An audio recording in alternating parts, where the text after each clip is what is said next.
Selamat pagi saudara-saudara yang dikasihi Tuhan.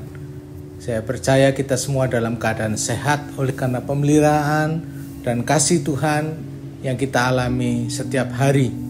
Dan kita bersyukur atasnya sehingga kita boleh bertemu lagi.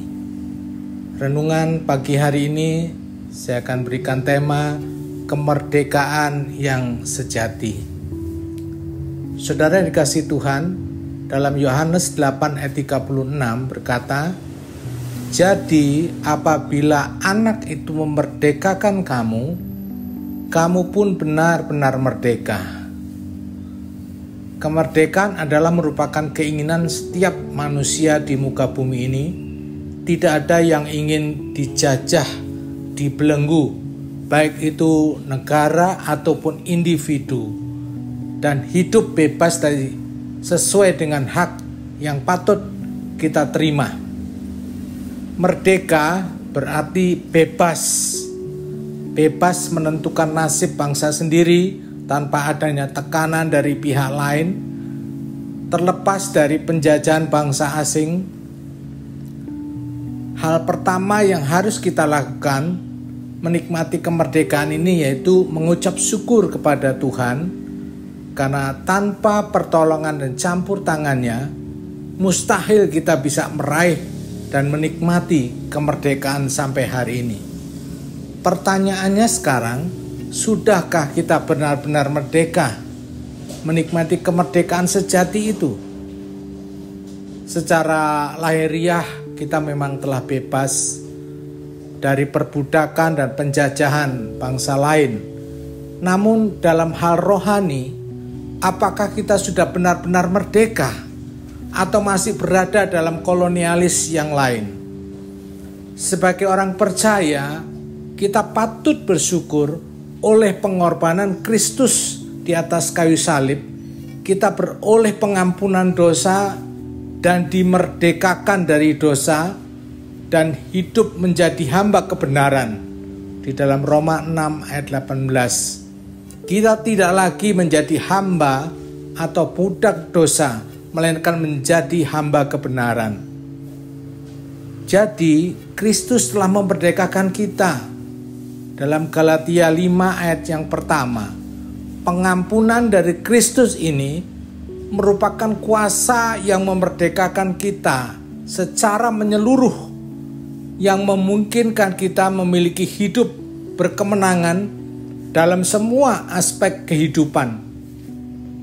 Sayangnya masih banyak orang Kristen terbelenggu dan diperbudak oleh kuasa-kuasa, masih berada di bawah tipu daya iblis dan dunia, dikuasai oleh roh-roh dendam, sakit hati, kebencian, tamak akan uang, tradisi okultisme, dan lain-lain.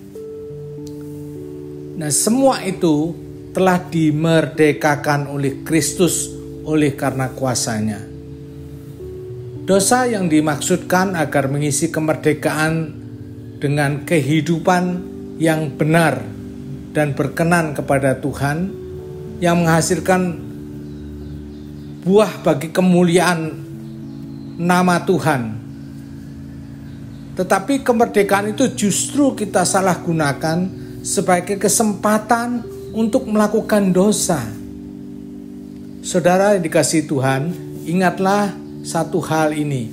Kemerdekaan Kristus bukan sekedar melepaskan kita dari dosa, tetapi juga untuk memuliakan dan memulihkan tujuan semua kehidupan kita. Dan semua dikembalikan untuk kemuliaan Allah. Allah menciptakan kita yaitu supaya kita hidup dalam kebenaran. Dalam Yohanes 8 ayat 32, "Dan kebenaran itu akan memerdekakan kamu sehingga menjadi serupa dengan segambar dengan Dia."